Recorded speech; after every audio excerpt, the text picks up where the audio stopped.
Pertanyaan, Assalamualaikum warahmatullahi wabarakatuh. Bagaimanakah hukumnya arisan menurut pandangan Islam? Arisan ada yang biasa menggunakan uang, ada yang menggunakan barang, ada yang menggunakan emas. Ada juga arisan yang menggunakan uang dikumpulkan tetapi dibelikan barang. Bentuknya biasanya ada beberapa orang berkumpul setiap minggu atau setiap bulan. Mereka itu mengumpulkan uang. Kemudian nama-nama mereka ditulis di dalam kertas, kemudian digulung. Nama mereka dimasukkan dalam suatu wadah. Kemudian nama-nama semua anggota itu dikocok. Nama yang keluar dari kocokan itulah yang mendapatkan harta. Oleh sebab itu tolong dijelaskan bagaimanakah hukumnya arisan menurut pandangan Islam. Atas jawaban dan penjelasannya kami sampaikan terima kasih teriring doa jazakumullahu khairan katsira wa ahsanal jaza. Wassalamualaikum warahmatullahi wabarakatuh. Waalaikumsalam warahmatullahi wabarakatuh. Baik. Bismillah walhamdulillah. Wassalatu wassalamu ala rasulillah sayyidina wa maulana Muhammad ibn Abdillah wa ala alihi wa sahbihi wa mawalah wa la hawla wa la quwata illa billah amma ba'd. Fa'lamu rahimakumullah annal qur'ata masru'atun liqaulihi ta'ala a'udzu billahi minasyaitonir rajim wa inna yunusa laminal mursalin idh abaqa ilal fulkil mashhun fasahama fakana minal mudhadin. Wa qalihi ta'ala idh yulquna aqlamahum ayyuhum yakfulu Maryam.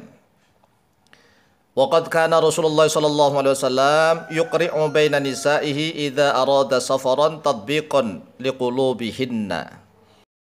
Saudaraku kaum muslimin wal muslimat rahimakumullah, ketahuilah bahwa adanya tradisi qur'ah atau sahmun. Qur'ah adalah menulis nama-nama orang kemudian dimasukkan ke dalam suatu wadah. Nama-nama itu dikocok. Kemudian nama yang keluar itulah yang mendapatkan sesuatu. Maka sudah ada sejak zaman nabi-nabi terdahulu. Yang pertama yaitu terjadi pada zaman Nabiullah Yunus alaihissalam. Kisahnya bisa kita lihat dalam surat As-Saffat ayat yang ke-139 hingga 141. Tatkala itu Nabiullah Yunus berada di dalam suatu perahu, kemudian perahunya keberatan, kebanyakan penumpang, maka seluruh nama-nama penumpang itu ditulis dan dikocok, namanya qur'ah atau sahmun. Nama yang keluar maka akan diambil, dilemparkan ke lautan, dan namanya Nabiullah Yunus alaihissalam yang keluar, maka beliaulah yang dilempar ke lautan. Kemudian yang kedua pada zaman Nabiullah Zakaria. Nabiullah Zakaria melakukan qur'ah atau sahmun. Mereka melemparkan nama-nama mereka, mana yang keluar maka itulah yang berhak mendidik dan merawat Sayyidah Maryam alaihissalam. Kemudian Rasulullah SAW sendiri juga sering mengadakan qur'ah, undian.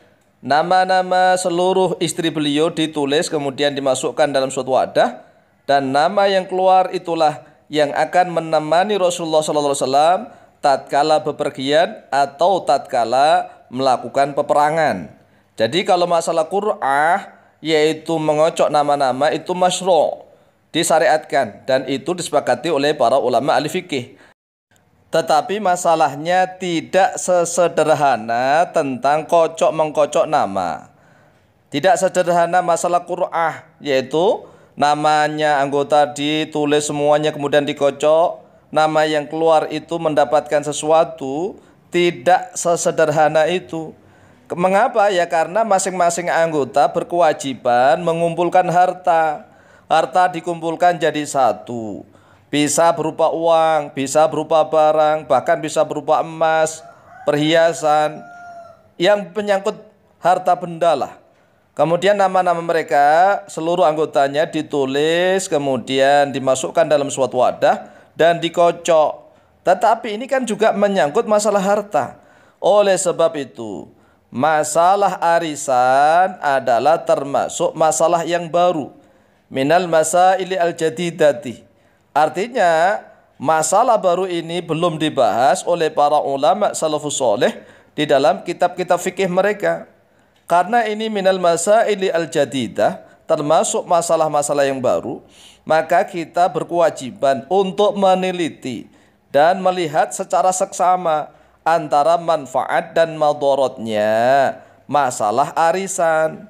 Kira-kira manfaatnya di mana, madorotnya di mana. Kemudian seluk-beluk yang terjadi di dalam arisan itu perlu kita teliti dan kita perhatikan secara seksama. Sekarang marilah kita perhatikan masalah arisan. Masalah yang pertama yang perlu kita perhatikan dan kita fahami, yang pertama adalah masalah akad yang terjadi di dalam arisan. Akadnya apa? Apakah akad qardun itu adalah hutang piutang?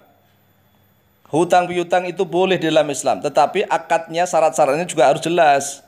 Kalau nggak jelas maka haram. Ataukah akadnya menabung, menyimpan uang untuk ditabungkan? Kalau memang akadnya seperti itu murni juga boleh. Tetapi kalau nggak jelas juga nggak boleh, haram. Ataukah akadnya sodaqoh murni, salah satu bentuk ta'awun, saling tolong menolong?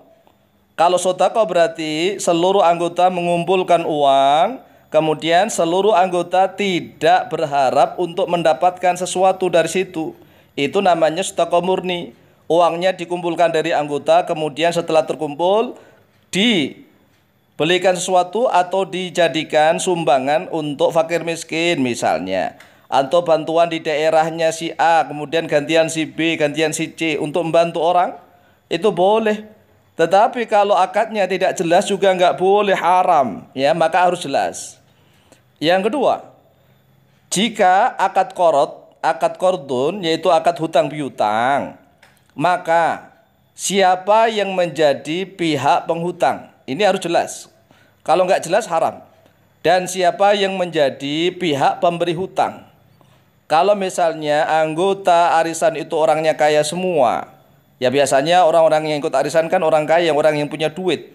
Maka harus jelas siapa pihak yang penghutang, siapa pihak yang memberi hutang. Yang ketiga, jika akad menabung, menyimpan uang, maka bisakah uang itu diambil sewaktu-waktu? Namanya nabung kan bisa diambil sewaktu-waktu, bisakah atau tidak? Tatkala ada hajat yang mendesak. Kalau tidak bisa, bisa menjadi haram. Jadi ini harus jelaskan terlebih dahulu. Kemudian masalah yang perlu kita teliti, kita bahas dan kita perhatikan adalah masalah amanah. Amanah adalah kepercayaan dan tanggung jawab dari semua anggota arisan. Apakah seluruh anggota arisan itu amanah semua dan bertanggung jawab semua atau tidak? Ini perlu dibahas sebelum mengadakan arisan. Sebelumnya, karena apa? Kalau sudah berjalan apalagi setelahnya, nanti ternyata ada yang tidak amanah, tidak tanggung jawab, menjadi repot, masalah menjadi syubhat, ya. Jual beli atau perniagaannya menjadi banyak ghorornya, banyak tipu menipu, akhirnya merugikan salah satu anggota. Yang perlu diperhatikan saat pertama yaitu masalah peserta arisan yang sudah dapat undian terlebih dulu, lalu dia bangkrut atau meninggal dunia atau wafat atau pergi pindah domisili, lalu mengundurkan diri atau nggak ngomong sama sekali, bagaimana aturannya?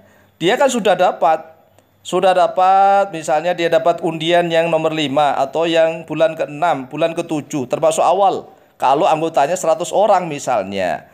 Tapi setelah itu dia bangkrut, nggak punya uang, nggak bisa ikut lagi, atau dia meninggal dunia atau wafat atau pindah domisili. Lah bagaimana ini aturannya? Apakah keluarganya atau ahli warisnya harus bertanggung jawab atau bagaimana? Harus jelas sejelas-jelasnya. Jika tidak jelas, haram.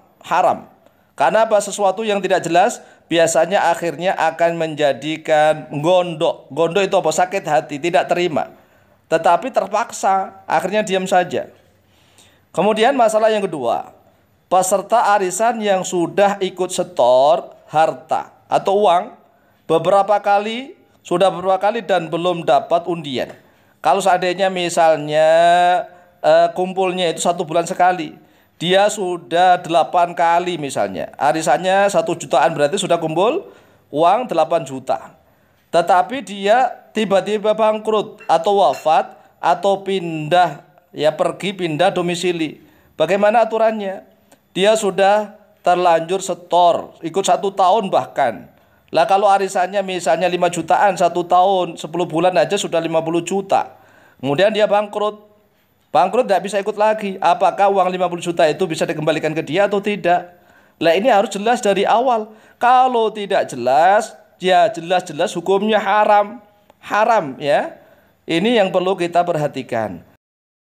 Memang di dalam qaidah al-fiqhiyah, menurut jumhur ulama, al-aslu fil asya'i al-ibahatu hatta yaqumat dalilu ala tahrimi. Asal di dalam setiap sesuatu ibahah, yaitu boleh. Hatta yaqumat dalilu, sehingga tegak berdiri oleh dalil ala tahrimi, atas pengharamannya. Sedangkan arisan itu banyak madorotnya, tidak manfaat. Ta'awunnya, segi tolong-menolongnya hanya sedikit. Tetapi masalah tanggung jawab dan amanah dari seluruh anggota itu terkadang jarang diperhatikan, diperhitungkan. Sehingga banyak terjadi akad gharar, tipu menipu yang merugikan salah satu pihak anggota. Wa indal Hanafiyati, sedangkan kaidah fikih menurut mazhab Hanafi, al aslu fil asya'i at-tahrimu hatta yaqumat dalilu 'alal ibahati. Asal dasar di dalam setiap sesuatu itu haram, pengharaman. Hatta yaqumat dalilu, sehingga tegak berdiri oleh dalil 'alal ibahati, atas kebolehannya. Lah kalau kita mengikuti kaidah fikih Hanafiyah, maka lebih baik hindari dulu arisan karena tidak jelas ya. Wallahu taala a'lamu bishawab.